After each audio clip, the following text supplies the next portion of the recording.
these. What law enforcement's not used to is arresting a brave patriot that's done everything right and they indicted him. Especially when everything he did right revolved around helping our law enforcement. Starts us off. Paul, is it clear why the former president won't just be released on his own recognizance?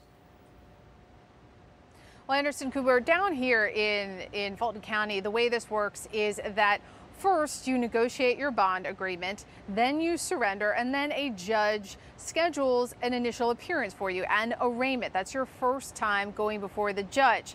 Now, in this case, even though this is his fourth indictment, this is the first time that he has had to post cash bond. He's also subject to a lot of other restrictions that are unique, clearly tailored to him, including being barred from threatening anyone else involved in this case, especially on social media, because we have seen him attack judges, prosecutors, witnesses in this case, and this appears tailored to him because we've seen 4 other defendants today negotiate their bond agreements anywhere from $10,000 to $100,000. And while they're also barred from talking to their co-defendants, none of them have this social media provision. So that's 5 defendants of the 19 in this case, 14 more to go with these bond agreements. And what more do you know about the threats against employees of the Fulton County Sheriff's Office? Yeah, this is significant, Anderson, because these are not the first threats that we've seen down here in Fulton County as a result of this case. Our colleague Nick Valencia has learned that employees in the Fulton County Sheriff's Office have been facing threats to themselves and their homes. Of course, last week we reported on how there have also been threats against officials, including the district attorney, Fani Willis, and even the grand jurors who voted to indict Trump, because down here in Fulton County, their names were published as part of the indictment. Now, we know the FBI is working on some of those threats, but it also appears that today's bond restrictions are part of an attempt to tamp down some of these threats. Sheriff staff facing threats ahead of Trump's surrender? What are they going to do? It's also a new court filing from the special counsel pushing back on the former president's request for a 2026 start date. Jack Smith has asked for a start date of January 2nd, 2024. What more is Smith saying? Yeah, Anderson, clearly they're quite far apart. I mean, the Trump team is asking for a trial date that would be nearly 3 years after indictment, and it's about 2 years further out than what the special counsel is asking for. So today, the special counsel. I think one thing that these guys always forget is how, like, insanely powerful cops are. Especially sheriffs. Like, you're going to fuck around with a sheriff? Like, do you know what they'll do to you? It's like the same principle behind those 4chan losers who were, like, threatening to execute a sheriff on 4chan, thinking that they had anonymity on 4chan. And then they very quickly realized, like, no, the fuck you don't. Like, these people are partially due to your justification for their existence, basically like demigods, okay? They have incredible amounts of power. They can kill you and get away with it. They can arrest you and rob you of your freedom and get away with it. They can steal your shit and get away with it. All of this is perfectly legal. So when you, like, try to threaten a sheriff or a sheriff's staff for doing their fucking job, they're going to have a shit ton of animosity towards you. Same with judges, for example. And what you fail to recognize, what is this good breakdown of the Logan Paul Dillon stuff? Yeah, I'll talk about this later. I'm just so fucking annoyed with it. I think it's, like, creepy and gross, and all these, like, weird losers are being so weird and so losery. Counsel had a chance to respond, and they accused the defense attorneys of exaggerating the amount of discovery and misrepresenting the facts. Now, the ultimate arbiter in all of this is Judge Tanya Chutkan. She is a federal judge. She's been on the bench for about a decade. She's nominated by former President Obama. In agreement with any of that shit. I've been in court with her on this case, and one thing's pretty clear, Anderson. She wants to move this along quickly. And next week, she said she will set a date for that January 6th trial. All right, Paul Reed, appreciate it. Don't be parasocial for Logan Paul. I'm not. First of all, you know, you can check that out as well. Let's get started with let's go back to the Trump thing for a second. Joining me here, CNN senior legal analyst Ellie Honig, also CNN political analyst, Trump biographer, and New York Times senior political correspondent Maggie Haberman, and in Atlanta, Michael Moore, who, like Ellie, was a federal prosecutor, in his case, former U.S. attorney for the Middle District of Georgia.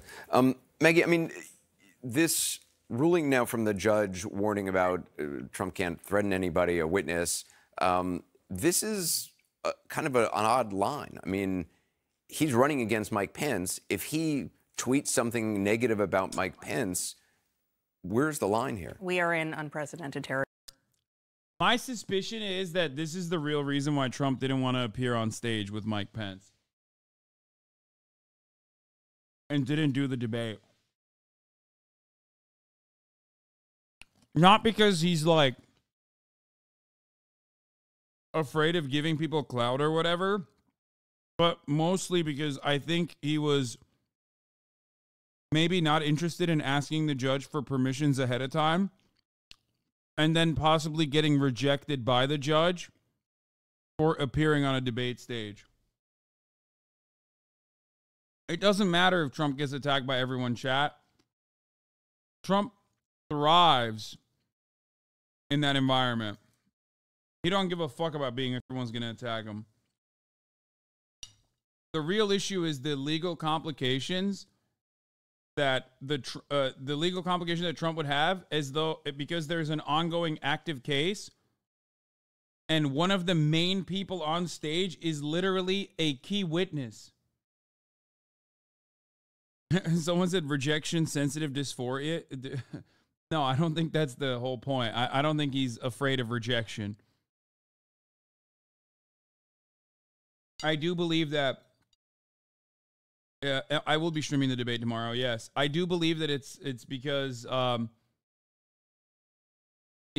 he appearing next to Mike Pence would require additional legal permissions, and I don't think that they wanted to risk asking for it and then getting that denied by the courts. But that's pure speculation, and I'm welcoming counters to that. If you think I'm wrong, go right ahead. But I don't think that I personally believe that, because I've thought about this a lot. I just don't see any other reason as to why Trump would deny going on this debate stage. Because he's so good, and he knows he's so good. And this would have galvanized him in the eyes of his base of support.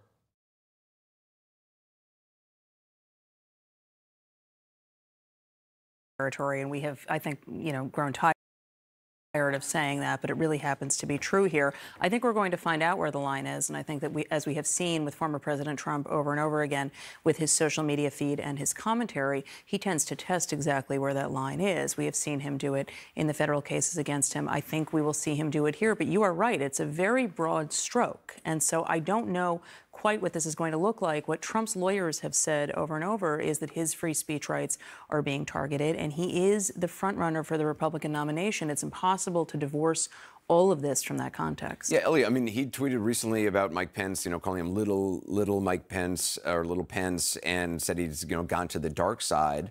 That's, I don't think he's afraid of Christie. Intimidate other political candidates all the time.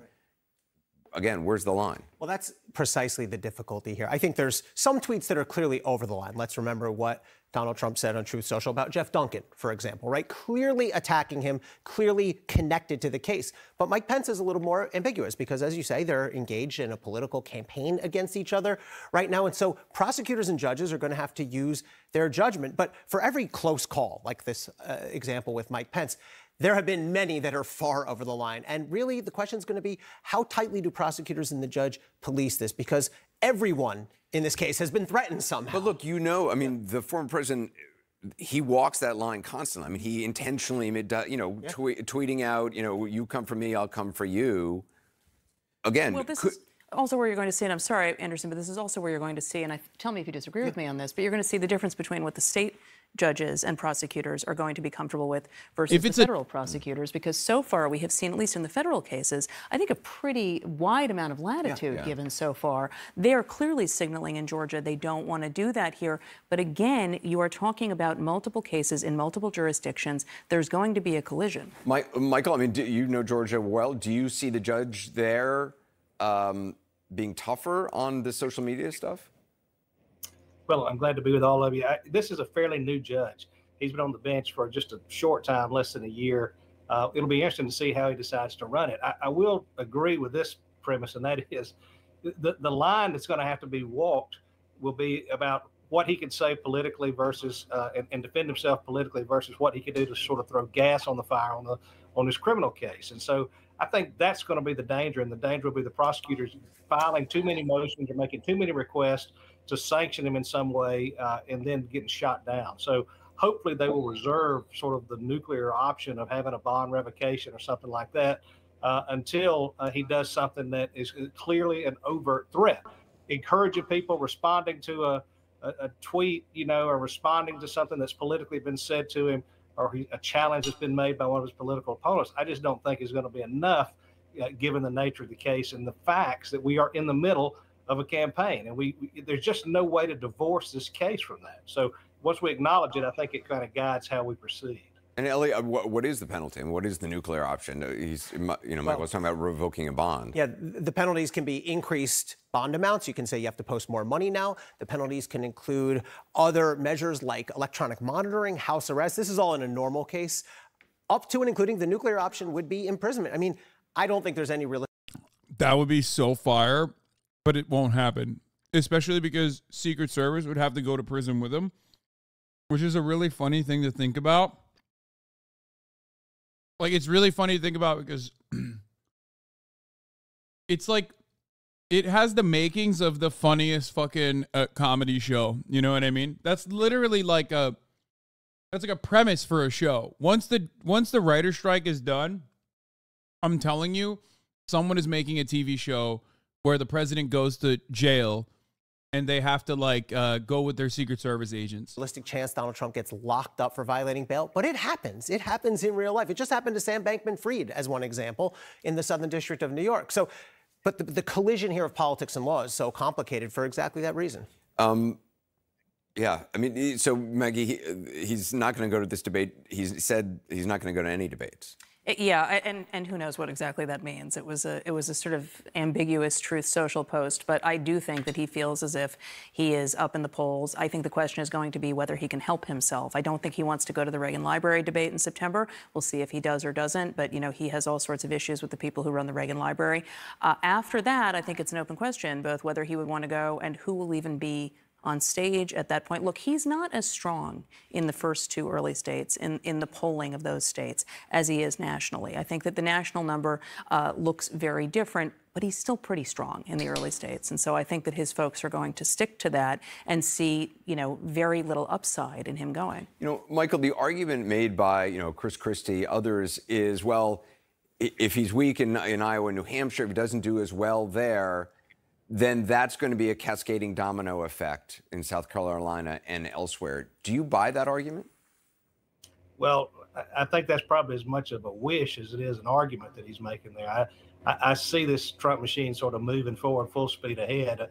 Down here in Georgia, you've got Trump flags flying up in the North Georgia area left and right.